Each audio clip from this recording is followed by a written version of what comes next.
أبز حلفة مدبنا وياني أباد مجمرو كوينات بحصير وان نبزالان بس خمس الحمو انتخوني كمتنا يبادمي أبزالان بس هون كبيت سعرت كم تسكمي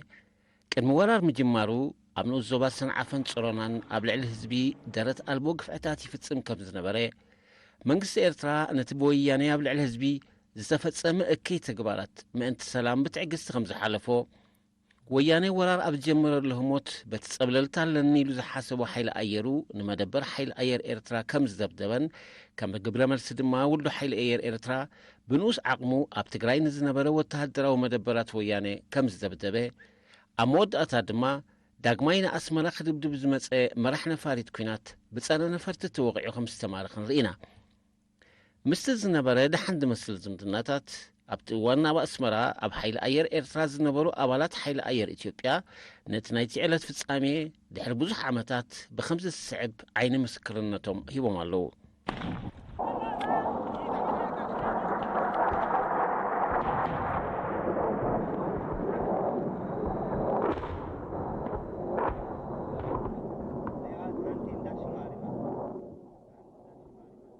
አሁን ስለ ጦርነቱ የሰማነው በእናንተ በዚህ በኢቲቪ ነው። ጦርነት መጣላታቸውንና ሌላ ማስረጃ አብ ኤርትራን ክለና ብዛዕባ ኩናት በዝናትኩም በኢቲቪ ናሰሚዕናዮ ኣብቲ ዋና በስመራ ንኩናት ዘንፈት ምንቅስቃስ ኣይነበረን ፓርላማ ኢትዮጵያ ተኣኪቡ በኢቲቪ ኩናት ክእውጅ እንከሎ ብጣዕሚ ከቢድ ነይሩ እንታይ ይካየድ ከም ዝነበረ ምፍላጥ አጸጋሚ ነይሩ ያ በአቅም ደረጃ ደፍነት ለኢትዮጵያ የተሻለች ነች አነስተኛ ፓይለቶች ቢኖሩም ቁጥራቸውን ስማቸውን ጓደኞቻችን ናቸው እናቃቸዋለን ያው በስር ላይ ተፈሰሙ ነበር بعقم إثيوبيا زحشت يعني را إرترا نفرت كينات يخون نفرت كينات كبروا رزقلو مرحت نفرتي أين بروان ممهر نفرت تريان يرنا يالات سوبر سونيك سايون سب سونيك يوانا كدمس فتنة بلاي يوانا سايون كدمس فتنة بتاعتي يعني يترينينج أوروبلان نعلاجو بسو دقمو ዋጋት ከባድ ነው በአየር መቀለሊት መጀመሪያ ኤርትራ አብራሪዎች ጥቃት አድርሰው ነበር እኔ በሱ አልስማማም መጀመሪያ ጥቃት ያደረሰው የኢትዮጵያ አየር ኃይል ነው መሰለኝ انا بس ብሎ ዘለኻ ይሰማማዕኒ فلما زت اي حيل اير اثيوبيا ذكرني بفرنجي سنه 5 اب اول مسح امنغو ساعات كلتن شمونتن زنبره غزي ميكس عينة النفرتي أبتز نبرنايو أما دبر حيل أير إرترا أسمرا متين بومباتات دربين كيدن بدحريونة ممهار نفرت حيدهم مقل خيدهم دبجيبهم زلن حبريتا أزيو أسمرا إير فورس بيز لاي بومب تلقيدوت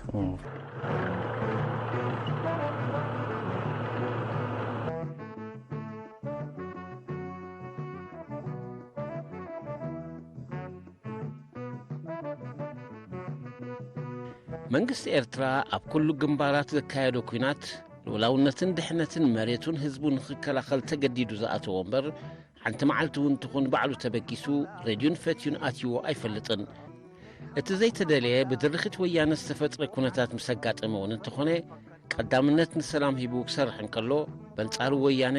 ዘሎን ዘየሎን ዓቕሙ ኣኻኺቡ ኩናት ንምቕጻል ኣይተሓዙኒ ኣመባል እዩ ዝነበረ እቲ ኩናት ምስ سراويت الجبر قطم يو مس سراويت الجبر قطم مس تقلالا نايترا عامز الجبر قطم سلازغونا بخصالنت كايد زلوي كندز وسد غزي يوسد كندز دولي مسواعتنت يحتت وينات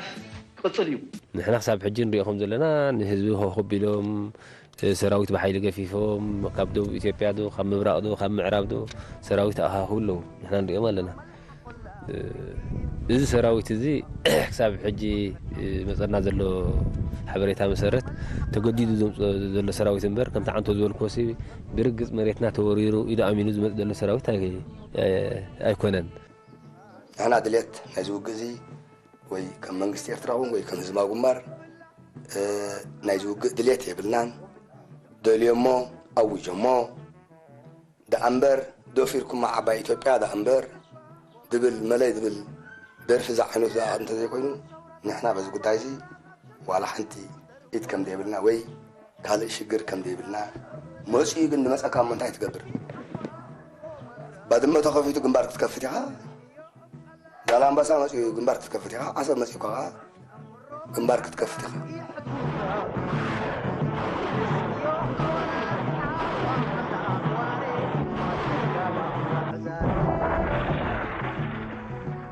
ወያነ ዝወልዑ ኩናት ካብ ትፅቢት ህዝብን መንግስትን ኤርትራ ወፃእን ሃንደበትን ብምንባሩ እቲ ብመንግስቲ ወያነ ኣብ ልዕሊ ኤርትራ ዝወፅእ ኣዋጅ ኩናት ኣብ ህዝቢ ኤርትራ ሓያል ንድሪ ኣለዓለ ኣዋጅ ኩናት ዘንቀሎ ነቲ ድማ ኩሉ ኣብ ውልቃዊ ዋኒኑ ተዋፊሩ ዝነበረ ዝተጣየሰ ተጋዳላይን ሃገራዊ ኣገልግሎትን ህዝብን ንብረተይ ገንዘበይ ዋኒነይን ከይበለ ንድሕነት ሃገር ቀዳምነት ሰሪዑ ከካብ ዝነበሮ በተጊሉ በታ ኣብ ዝባኑ ዝነበረት ክዳን ጥላይ ሃገር ከድሕን ናብ ቅድመ ግንባር ተጓየ ቅድሚ ሕጂ ኣብ 291 ነይረ ደሪውን 97 ተጣይሰ ደሪውን ብዙ ኩነታት ኣቐድማ ቢለው ዝመፅዋት እሱ ብዛዕባ ተረጃይቲ ተጣይሱ ዝነበረ ተጋዳላይ እዚ ጉዳይ እዚ ምስ ተፈጠረ ካብ ዝነበሮ ተቐምጦ ላና ንፈልጦ ኣብ ዝሓፀረ ግዜ ተኣኺቡ ኣብ ግንባር ከዓ ትኽኢሉ ወላ ብዝሓለፈ ዝነበረ ኩናት እውን ብዝለዓለ ደረጃ ክምክቶ ከም ዝወቓለ ዝለዓለ ሕርቃንን ነድርን ከም ዝነበሮ ኣነ ዝኣምን ብኸምኡ ኢና ከማን ሕጂ ንሰርሕ ዘለና ማለት እዩ ብምጥያስ 93 ወርሒ 7 ማለት እዩ ምስ ተያስና ኣስመራ ኸይደ ኣብ ኣስመራ ከዓ ምስ ስድራይ እንዳተቐመጥኩ ኣብ ዝተፈላለየ ስራሓት ሰርሕ ነይረ ማለት እዩ እንዳ ኮርያ ከምኡ እውን ካብ እንዳ ኮርያት መስርሕ ናይ ኣስመራ ምስ ተወድእ ናይ ሳምፕል ፕሮጀክት ድማ ኣብ ትራንስፈርን ካምፓኒ ሰርሕ ነይረ ህዝብሲ ብሬድዮ እዚ ጎስጎሰ የለ ብሓለፍቲ ዝተገረሉ ኣኼባ የለ ኣብዚ ኣኳሕ ምስ በለሲ ዞባ ብምሉእ ይዓጢቑ መፅኡ ባዕሉ ብረት ሃውና እዩ ባዕሉ መፅኡ እዚ ህዝቢ ኤርትራ ንሃገሩ ንመሬቱ ዘለዎ ኣኽብሮት እዚ መሬት እዚ ዝኸፈሎ መስዋእትን ንዑ ዘለዎ ኣኽብሮትን እዩ ዝገልጽ ፍቕሪ ናይ መሬት ኣሎ ወኒ ኣሎ ኣብ ዝኾነ ይኹን እዋን ከዓ ዝኾነ ሰብ ክዓጥቕ ይኽእል እዩ ናይ ጉልበት ፀገም ዝበሃል ነገር የብልናን ንዓተ ኸተብ ንዓተ ዓለም ንዓ ብረት ዕጥቕ ንዓ በዛሓት ዝበሃል ነገር ኣየድልየናን ኢና ህዝቢ ባዕሉ ክመፅእ ይኽእል እዩ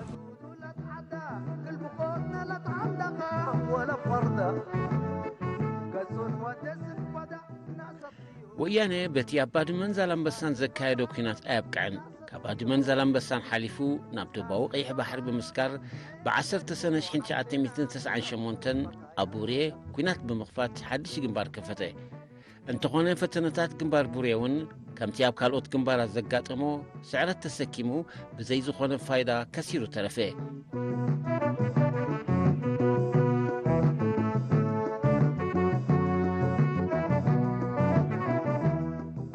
ሓይልታት ምክልኻል ኤርትራ በቲ ኣብ ኩሉ ግንባራት ዝረኸቡ ዓወታት ስኺሩ ኩናት ክቕፅል ኣይመረፀን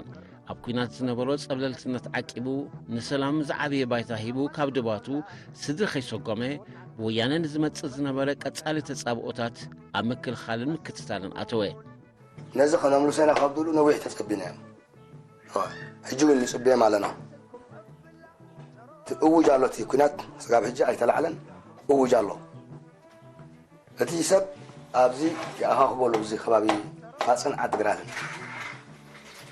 እዚ ከኣኻኽብዎ ከለዉ ገና ንሕና ኣብዚ ድዮም ኣብ ጾሮና ድዮም ኣብ ባድመ ድዮም ኣብ ዓሰብ ድዮም ክገብሩ ትፅቢት ተገይሩሎም ክሳብ ሕጂ ምንታይ መሆንሎ ኮይና ንሕና መን ብለና ንፅበለና ኮፍ ኢልና እዚ ብረት ይጎዲልዎም እቲ ሰብ ዘይሕሉም ኮይንዎም እንታይ ኮይኖም ምንታይ መሆንሎ ኮይና ብናይ መንገዲ መግለፂ ንሕና ኣብ መሬትና ኣለና ኢትዮጵያን ግን ኣብ ልዕልና ኩናት ኣውጀም ኣሎ እቲ ኣዋጅ ናቶም ኣቦትሉ ናይ ሰላም ፃውዒት ናትና ኣቦትሉ ከም ኣነ ግን ብውልቀይ ማለት እዩ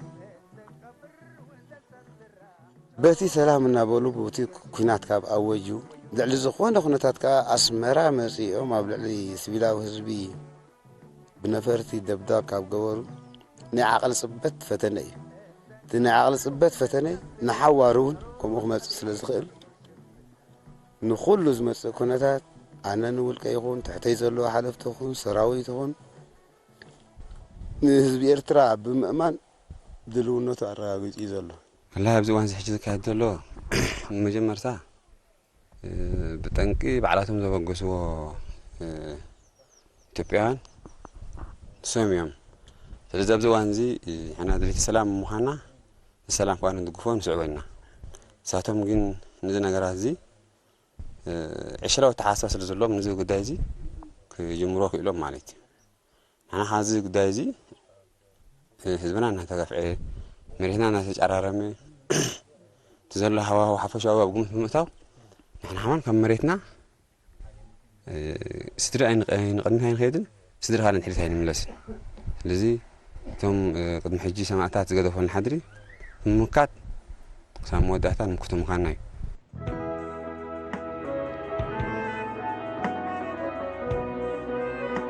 وارساي سرعت ويانه فلما بدمه دحيرو اب كمبار زلامبسان بورين زولعو كيناتن زغاطمو كبيت سعلتن تقبيلون كاب جيغاو تماهيرون اب كند سلاماو فتح زنادن صعرتات محبرسب عالم سمعن كاب عشلو جميرو ابتي دبان امرو سرصو زيچبط حلمن متغبار حنسبت عميتو زاتو عورا كايدا نمقصال بتحده ابل علي حزبين سراويتن ايرترا زنبرو غوغيق مارد ما بتخالق تدفافيو توريرنا طفانا بمبال ابايتا زينبره كونت فطيرو نتخونتات بهوي هويتا طرز بمعراك بزعبات كونات اندون زينبره حزب اثيوبيا بني حسوت لعل زمتات انصار حزب ارترا كونات كم تصمد كبره كله نايز وقعت زغاغيو كل ساعه فلا اثيوبيا عباي اثيوبيا ابسلام افريكا كم بالانچنا سنفحت من دفرا السودان يدفر كنيا يتدفر جيبوتي يتدفر يمن يتدفر كمزيلكا ناي سروح بالانچنا تسرع عدس لزغونه حزب ኤርትራ ተማታ ዓውቱ ቻ እንደገና ኢትዮጵያ ደፊርዋ ብሉ ሓያላት ከማን በመዓልቱ ክበርዩ እዚ ከዓ ድፍረት ዘይኮነስ ንመሰረት ዝበለስ ጽቦ የሆነ ዳንነት እንዳኛን ክረክብ ሞሶልዩ አይተረክበንከ ህዝብ ኤርትራ مسولو كنت نايك المحجي بعلو ترحيزهم فزغل مسندت جيجاناتهم ده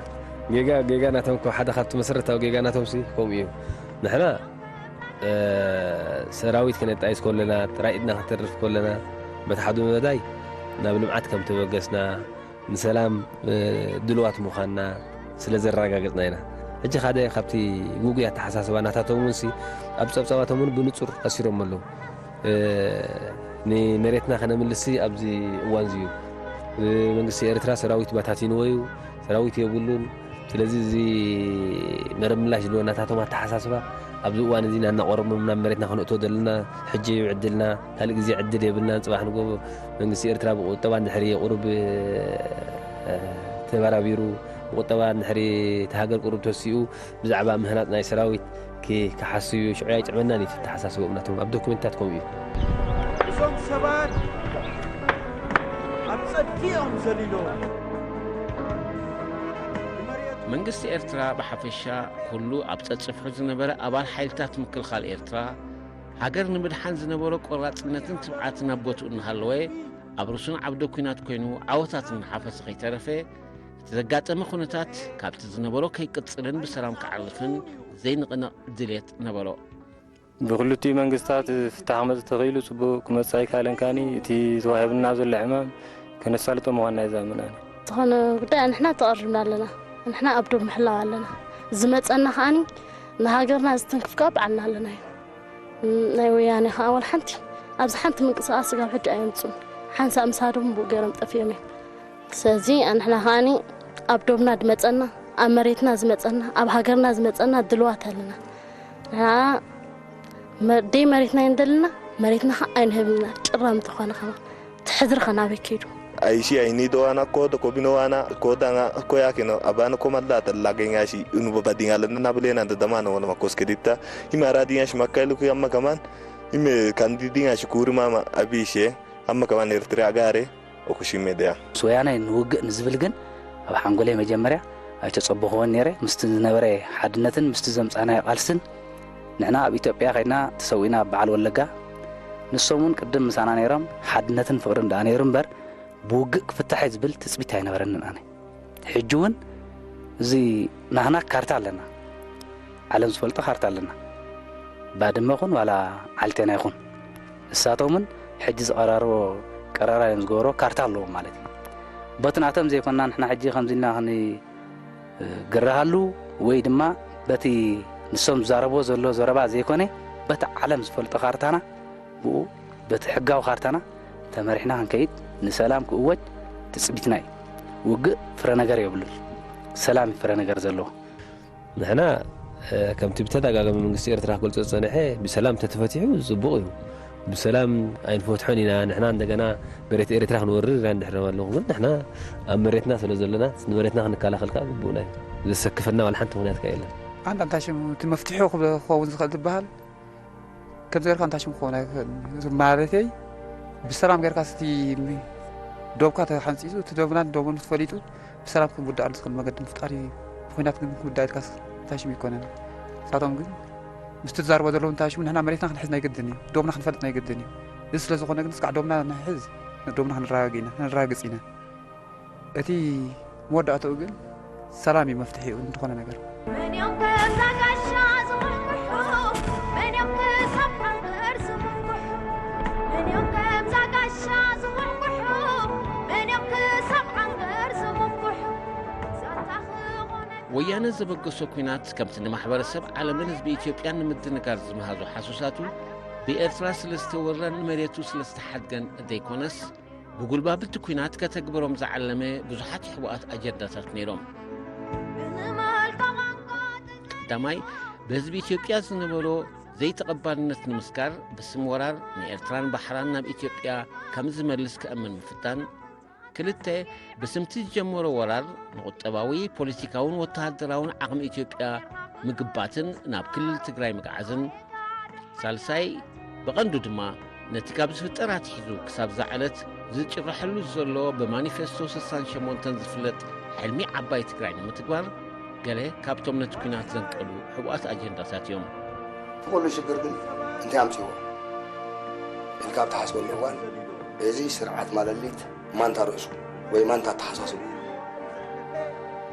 ዝኾነ ስርዓት ስለ ዝኾነ ካብዚ ተበጊሱ ንሱ ዝሓለሙ ሕልሚ ቀደም ጋህዲ ንምግባር ኩሎም ካርታታቱ ንዓባይ ትግራይ ወይ ሰፋሕ ትግራይ ንምግባር ካርቱ ሰሪዑ ኣውፅይዎ ነዚ ንምትግባር ከዓ ንመከላኸሊ ሚኒስተር ናይ ኢትዮጵያ ወይ ከዓ ናይቲ ዝብሎ ስርዓት ናይ ህወደክ ነቲ ካርታ ከተግብሮ ነቲ መሬት ከተግብሮ ሂብዎ ከም ዝነበረ እዚ ዝተረጋገፀ ሓቂ ኣሎ ማለት እዩ ዘይነበረ ውግእ ፈጢሮም እዮም ወያኔ ናታቶም ድሌታት ዝብልሉ ኣብ ኢትዮጵያ ኣፅዋር ገንዘብ ገደ ብምኽንያታ ናይ ዝውግእ ገለገሎም ናብ ክልሎም ናብ ፀቢባ ክልል ናታቶም ከምፅዎ ዝደልዩ ነገራት እንተልዩ ካልእ ነገር እዩ ዘይነበረ ውግእ ፈጢሮም ነቲ ኣብ ኤርትራ ብፅሓና እዩ ኢሎም ፅሒፎሞ ዘለዉ መሬት ንዑ ጠንቂ ገደገሮም ክወሩ ተሓሲቦም ካልእ ነገር እዩ ውግእ ግን ዝበሃል ነገራት ግን የለን ድሕሪኡ ሕቡእ ካልእ ኣጀንዳታት እዩ ዘሎ እምበር ናይ ቀዳማይ ሰብ ውግእ ኣይኮነን ኣኼባ ገሩ ድሕሪ ዛ ረፈረንድም ንሕና ኣኼባ ገሩ ኤርትራ ረፈረንድም ገራ 99 ካብ 108 እውን ናፅነት ኣድሚፆ ናፃ ኮይና ሕጂ ኩላታ ማለት ኣባል ናይ ማለት ዝበሃል ንዓ ይኣኪብዋ ኣብቲ ውሽጦም ከዓ ፅቡቕ ዝምድና ዘለዎ ምሳና ከዓ ኣሎ እንታይ ከም ዝበዓሉ ዝነግሩኻ ሕጂ ኣብዚኣማ እታ ኤርትራስ ካበይ ናበይ እያ ስሙት መግዛእታ ውዕል ኣሎ ዶ ጥልያን ዘመሓድሮ ዝነበረ ኣብዚኣማ ጥልያን ዘመሓድሮ ጥልያን ኣብ ካርታ ዘስፈሮ أما حجر وظيفة ما بزح مريض يجني أنا زي كم يكخون وتا محدو قال زي ما إيش كذا ما ينام كنات مخالية بس ما جزء أتوه إلا خلنا تعرف أمبر إيرتران كارتا إيرتران أمبر هجي ما تأنا نزل نازل النور هجينا ثم كلنا له بحر حرنا جاوا ناس كبيرين إحنا الله بانا بياكو قويا يلبدا طيعوكو إيو فرسو حسبون حامشين كو عملس نيرو صار حجي خماناتو كورشاد ناس رجلا ساو خمس لا يزغلص ስለዚህ ከምን أنا بحر لاجنا ونا زي بحر هنا بكوتا تم حمومات እንደም ኮም ኢሎም ዝሓት ዘለው ነቴም ኮ ዕግቢዮ بحر عرايس واحد قصلنا له أخيبا كان أجندة نورته شو نايمشت نتم كانوا نزلوا وقتاي صويعهم أخيبا قول صبوهم زلهم إحنا بحر خلونا له مريتنا هاني بحر تاز فتح يكون تمرمنا قدمنا لنا أيو ስለዚህ ቡጥ راح دفو وغسغسو يلو እቲ ኣብ መንጎ ኤርትራን ወያነን ዝተፈጥረ ግጭት ብዘይካቶም ነቲ ኩናት ዝባርኹ ወገናት ንማሕበረሰብ ዓለም ከየገረመ ይተረፈን ብዙሓት ወገናት ድማ እቲ ግጭት ብሰላማዊ መንገዲ ክፍታሕ ብዙሕ ፃዕርታት ኣካየዱ መንግስቲ ኤርትራ ብወገኑ ስርዓት ወያነ ብዛዕባ ዝተፈፀመ ወራር ንኣበጋግስኡን ሓቀኛ ባህርቲ ኩናትን ማሕበረሰብ ዓለም መረዳእታ ንኽረክብ ንፍሉጣት ትካላት ማዕከናት ዜናን ዲፕሎማስኛታትን ባባርሒው ኣብ ዝደለይዎ ቦታታትን ግንባራትን ክበፅሑን ሓቀኛ ሓበሬታ ክረኽቡን ኣፍቀደ ድሕርቲ ወያነ ኣብ ዛላምበሳ ዝኸፈቶ ኩናት ድማ ኣብ ኤርትራ ዝመደበሮም ዲፕሎማስኛታት ኣምባሳደር ኣሜሪካ ፈረንሳ ጀርመን ኖርዌይ ጣልያንን ወከልቲ ውድብ ሕቡራት ሃገራትን ዝርከብዎም ናብ ቦታ ፍጻሜ ዛላምበሳን ኣንበሰተ ገለባን ከም ዝበፅሑን ምስ ተቐማጦትን ዓድታት ብምርኻብ ካብ ልሳንቲ ህዝቢ ንኣጀማምራ ኩናትን ኣብ ህዝቢ ዘውረደ ጉድኣትን ሽግራቶምን ዝርዝር ሓበሬታን ሓቀኛ ስእልን ክረኽቡ ፃዕርታት ኣካየደ ተወርሒ ክንሓርሰ ይከኣልና ዋላ ከማን ትግራህና ኣይዘራእናዮን መብዛሕት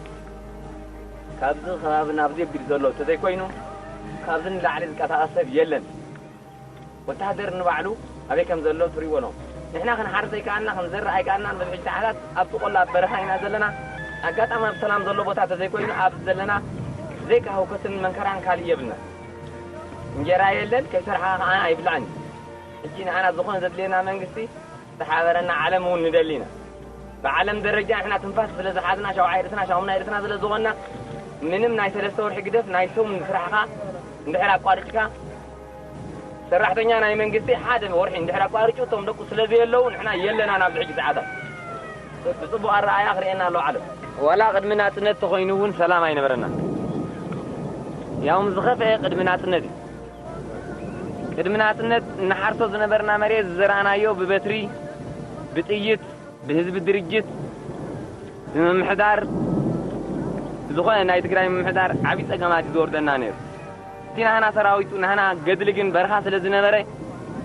ምንም ንዛረቦ ሰብ ኣይነበረን ብዘይካና ሓደ ኣምላኽ ምሕላፍ ናፅነት ካብ ዝወሃብ እውን ሰላም ኣይደቀስናን ዝጋብዕል ዝዘራእናዮ ግራት ምስ ተበልዐ ምስ ተሰጎጉና ብሰልና ምስ ከፋእና ምስ ተዋረድና ኢና ዓብዪ ውርደት ነይሩና እዩ ንሕና ወሰንዶ ስለ ዝኾንና ብዙሕ ሽግር ብዙሕ ኢና ንረክብ ተሽግር ከዓ መንግስቲ እውን ነመልክት ፅንሑ መንግስቲ ኣለናዮ መሬት ድሓን ግዲ የብልኩምን ከምኡ ኢለፉእና ድሓን ግዲ የብልኩም መንግስቲ ናይ መሬት ኣለናዮ ባዓልትና እናበሉ ክሳብ ሎሚ እቶም ምምሕዳር ከምዚ እናበልና ውፅዓት ኢና ዝዓገር ተቐማጦትን ዓድታት ብዛዕባ እቲ ዝተፈጥረ ኩነታትን ሳዕቤናቱን ጥራይ ዘይኮነ ካብ ፅባሕ ናፅነታት ሒዙ ብምምሕዳራትን ሚሊሻን ትግራይ ብዛዕባ ዝወርዶም ዝነበረ ስቃይን ግፍዕን ከይተረፈ ነቶም ዲፕሎማስኛታት ብዝርዝር ኣቕርብሎም ንሕና እዚ መንግስትና መንግስቲ ሻዕብያ ምስ ኣተወና ከዓ ኩሉ ግዜ ናብዳ ከተማ ክንኣቱ እንተበልና ብበትሪ ብብረት ብክንደይ መንከራ ፀበባ ንረክብ ነሰምዕ ከዓ ናብ መንግስትና ዓቕሊ ግበሩ ዓቕሊ ዝገበረ ሰብ ድንቁ እናበሉና ብምምሕዳርና እውን መእረምታ እናተዋህበና ንሕና ግን ሻዕሎም ዓቕልና ግበርና ፀኒሕና ግን ምጅማሩ እንድሕር ደኣ ኮይኑ ማራ ብዙሕ ፀገማት እዩ ነይርና መንግስትና ናህና መራሕቲ እንድሕር ደኣ ኮይኑ ትዕግስቲ ክትገብሩ ኣለኩም ዝኾነ ነገር ብግጭት ዝፍታሕ ነገር የለን ብሰላም እዩ ዝፍታሕ ኩሉ ግዜ ንሕና እውን ብትዕግስቲ ኢና ኣብዚ ኩሉ በፂሕና ዘለና ልዕሊ 30 ዓመታት ልዕሊ 65,000 ከፊልና ብትዕግስቲ እንተዘይኮይኑ ብነገር ወይ ከዓ ብህውከት መራ ዝደለናዮ ነገር ኣይነበረን ሃገርና ብምንባር ኢና ዞም ኩሎም ከፊልና ساعات ممكن تقص لكم من مسقطهم ده أمبر بهذا تعجبني ولا قدمنا نحن أنت عشان تأمريتنا جزاء تباهيلو جزاء هنسرح عند حد أساسنا جزاء عايز صرحنا وما بالخباب زي مقامات الجبرنا أمريتنا هنسرح عند حد عيلنا كنا جرهم خلنا عيلنا نابز ملكوتهم نحن ننتر عند حد عيلنا قدوه مريتنا سجاب هون اللوان جزاء مسرح قدس تعالي وممكن صرف لنا جن بتقدس فينا سلام جرنا إحنا نفتحهم بس نصوم مجيش أوي ولا هم منها. How could they do that though? How could they oppose you to not to build your own home? كميلهم كلهم نيرهم رميات جباب. إذا كلا خلاهم مساتهم بحكيم الخبابي وتهدراتهم حزومهم نحنا أبز خبابنا وتهدرينا ورنان مالي. وتهدر سلبي قلنا نحنا بزادوا وزيات فركرنا جيم مساتهم بحيدهم دخلتهم. What kind of forces? Were they militia or were they federal army or who were they? ميليشيا اليوم ولا وتهدرات يوم. زيادة ميليشيا أنا عدلون ميليشيا يوم تمكن أطوات ميليشيا نيرهم. ولا وانت مليش هذا يكون وثم راح تذبها له قند من حدا تذبها لنا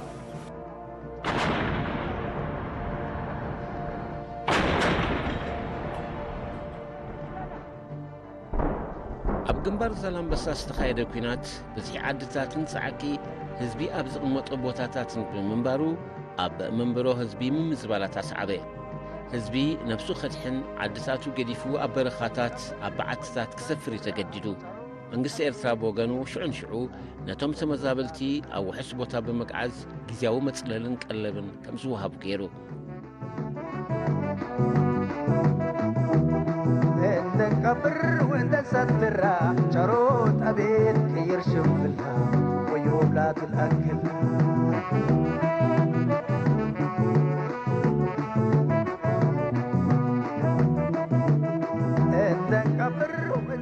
መንግስቲ ኤርትራ ንኹሉ ሆይታን ፈኸራን ወራር ናይ ምቕጻል ድሌትን ምሽብሻብን ወያነን እናተዓዘበ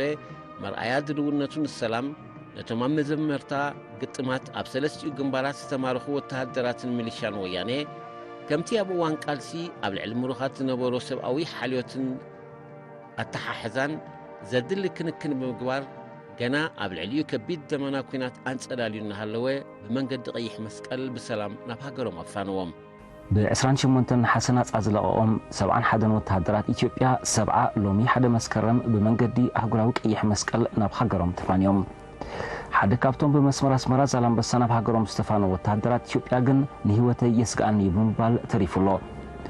توم ستفانو وتهدرات أبي إرتراب صن حلوان بمنجست إيرتران استجبر لهم حالياتن محبحبن دحر مسكان ناصعب ملكاقهم حاجوس كم استسمعهم قليصهم زموت هدرات من أصعد القونا بهاجرهم كفانو وزقالو منجست إيرترا بسخطرو حفشة وناي سلامة كلاتن بوليسن استسرت قوينو هزباو جنبار كاب وان برتا وقال ستحيزو وتهدرات إثيوبيا بهاجرهم بيتسووا من كلم فناوم يكبر لهم كاب سنبره سبعوي التحازا سمن جوايو ያው የድንበር ግጭት ተብለን የመጣ ነው እንደተወረርን ነው የመጣ ነው ግን ከዚህ ሁኔታ ሁላችንም በሰላማዊ መንገድ ኤርትራ መንግስት አቅርቧል አንዳንድ ሬዲዮኖች እንድንከታተል ተደርገናል ያው ሬዲዮኖች እየተከታተልን ነበር ደባው ግጭት አሎ ተባሂልና ተወሪርና ተባሂልና ኢና መጽና እንተኾነ መንግስቲ ኤርትራ በሰላማዊ መንገዲ ንኽፍታሕ ዘለዎ ድሌት ኣብ ሬዲዮታት ስሚዕና ንሕና ሙልኻት ኩናትና መንግስቲ ኤርትራ ዝለዓለ ድሌት ሰላም ኣለዎ ካብ ህልቂት ወድሰብ ካብ ዕንወት ንብረትን ሃብትን ካብ ቁጠባዊ ምድኻምን ብፍላይ ነታ መተካእታ ዘይብላ ህይወት ብኸንቱ ንኸይጠፍእ ካብ ዘለዎ ድሌት ንዓና ናጻ ምባሉ ኣነ ዳግም ከም ተወለድኩን ከም ዝተፈጠርኩን የዝኣምን ንመንግስቲ ኤርትራ ድማ ምስጋና ይቐርብ ሁለቱም ህዝቦች በሰላም አንድ በአንድ ጎን የሚሄዱበትን አምላክ እንዲያመጣልኝ እመኛለሁ አመሰግናለሁ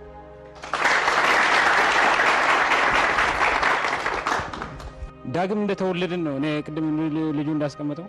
ዳግም እንደተወለድና እንደተፈጠርን አድርጌ ነው እኔ በራሴ በኩል የማየው ከዚህ ሁሉ ጭንቅና መከራ ከጓደኞቻችን ሞት ስቃይ ቁስል ስንቱ እግሩ ይሄን ተቆርጦ ነው ያለው ስንቱ ይሄን አሞራ በልቶት ጅብ በልቶት ነው ያለው ማለት ነው أنا بوجني دعمي كم استفدت مستولد يتحسب كابز كل شيء مكران كم وصلتن موتن سقايم صوتنا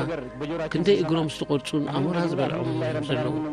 كابز كل تعرفنا نفس درهم تقول زبل بإذننا سمعنا نقلها مسكن من قصة حزب إرتاد ما سلام بالسكنان أبيكم مسكن ነቶም ኣብ ከባቢ ዶባት ኤርትራ ካብ ዝርከባ ዓድታት ትግራይ ከም ሚሊሻ ዓጢቆም ኣብቲ ኩናት ተሳቲፎም ዝተማረኹ ድማ ኣብ ሓፂር እዋን ሙሉእ ምሕረት ገይሩ ዳግማይ ጌጋ ከይፍጽሙ ሚዒዱን ኣስኒቁን ነናብ ዓዶም ብሰላም ኣፋንዎም መጀመርያ ንሕና ንቕርቦ ብጣዕሚ ካብ መጠን ዝለዓለ ምስግንታ እዩ ማለት ከመይ ንሕና ኣብዚኣ ብዙሕ ይጸናሕናን መጀመርያ ዝጸናሕናዮ እውን ልክዕ እዩ ብጽቡቕ ቃልን ብጽቡቕ ኣገባብን ጸኒሕና ድፍኣቶ ይረኸብናን ሕጂ እውን ነፃ ብዙሕ ከይጸናሕና ነፃ ስለተዋሃበና ምስግንታ ነመሓላልፍ ማለት እዩ እጅኻ ነፃ ኢኹም እኽሊ ክንበኩም ኢና በዚ ምምሕዳር ወድባይነሳ ኣሎ ባዕሉ እኽሊ ሂቡ ንቦታኹም ክትከልኹም ንገዛኹም ነቲ ዘሎ ህዝብኩም ከዓ ብሓቀኛ መንገዲ ብልክዕ ህዝቢ ኤርትራ ውግእ ከም ዘይደሊ ህዝቢ ኤርትራ ደይናቱ ከም ዘይደሊ ናቱ ከዓ ከም ዘይህብ መልእኽቲ ክተብፅሑለይ ሓደራኹም እብለኩም ንሕና ንሱ ዘሎ ሽግር ናይዚ ኩናት ዕዳጋ ክትረኽቡ ስለ ዘይትኽእሉ ዓዲግራት ብቐረባ ዕዳጋ ከዓ ኣብዚ ስለ ዝኾነ ዕዳጋኹም ንፖለቲካ ወይ ንክንከስበኩም ዘይኮነ ዋላ ኣንጻርና ተሰለፉ ንናትኩም ዝጠመኩም ዕዳጋ ክትረኽቡ ህዝቢ ክርህቦ ዳ እምበር ትግራዋይ ኣየልና ኤርትራዊ ኣይበልና ዕዳጋ ዝረክብ ብገንዘቡ ዕዳጋ ዝቆረቦ ነገር ዝረክብ እዚ ካልእ ንኩፍእን ንሽርሕታትን ዝተበገሰ ሰብ እንተዳሃሊኻ ካብ ኢድና ከምልጥ ከም ዘይክእል ክሕብረኩም ይፈቱ ስለዚ በዚ መንገዲ ንሕና ምስ ህዝቢ ትግራይ ባእሲ የብልናን ሽግር የብልናን ኣዋጅናን በቲ ዝእውጆ ዘሎኻ ባዕሉ መንግስቲ ኢትዮጵያ ብመገዲ ናይ ማለሊት ድፊኢት ምዃኑ ኣጸቢቁም ክትፈልጡ ማለሊት ከዓ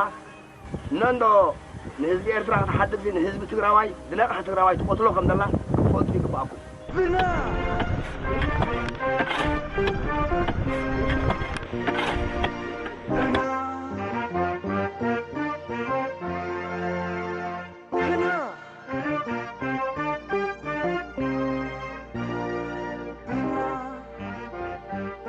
ኣዘዝቲ ሰራዊት ኤርትራ ነቲ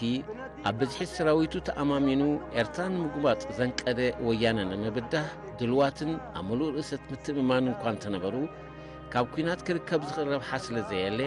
ወያነ ዕንደርኡ ከቋርፅ ህዝቢ ትግራይ ድማ ነቲ ሓቂ ፈሊጡ ሰላም ክገብር ካብ ምዝኻር ኣይተቆጠቡን ህዝቢ ኤርትራስ መድረሪ እምበር መጸልመቱ ከም ዘይኮነ ፈሊጡ ዝበልዓላ ሃገር ዝሰትየላ ሃገር ተጋደለላ ዘይኮነስ ተማሂርላ ብሮታ ዓጢቁላ ተኸደ ሃገር ነዚ ፍጹም ክድዓት እዚ ንመድሕነት ማለሊት መርጎሙን ተቃውሞን ከርኢ ጥራሕ ድላውቁ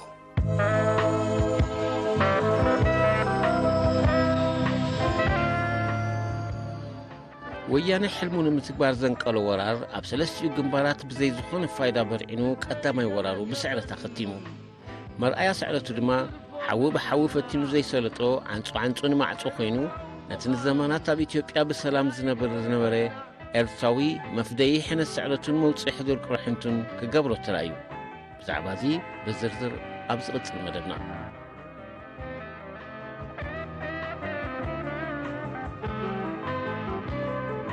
ካብ ማሕረሰይ ክኣቱ ከለኹ ንገዛይ ኣብ መንገዲ ጸኒሖም ቁሑተይ ደርብዮም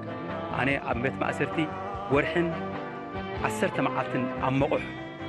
ዝነበርኩ ሰብ እየ ሰላሊት ናይ ሻዕብያ እኺ ክስልል ይኽመጽ ኢሎም ወርሒ ተሳቒዮ መጽእ ዓርቢ ሰዓት 10 ብቁልጥፍ ኣምጽዮም ኢሎም ሓፍተይ ኣምጽዮማ ሰዓት 10 ዓርቢ ምንም ሓንቲ ተዓሪፋ ሳንቲም ከየልዓልና ከለና ኣምጽዮማ ክልተ እግረይ ክልቲኡ ኢደይ ኣሲሮም ክልተ ቀነመ መላእታ ኣብ ድቃስ ዘይብሉ ከፍ ምስበልኮም መንደቕ ከምዚ ኢለ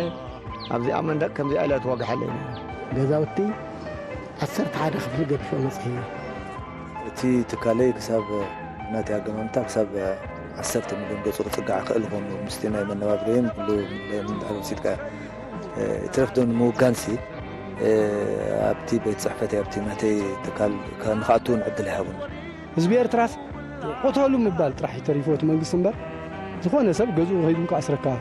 እኽእል እዩ ዝእዋን እዚ ኣነ ኺድ ደልየካ ኢሉ ጣብያ ክእትወካ ኽእል ዝገብሩና ዘለው እዚኦም ናህና ቋንቋ ዝዛረብ ንሳቶም ብቕኦም ይሰሉ ሎሚ ኣብ ኣዲስ ኣበባ ኤርትራ ንክትብልስ ከምዚ ጽዩፍ ዘይተፈጥረ ኣብ ዓለም ከምኡ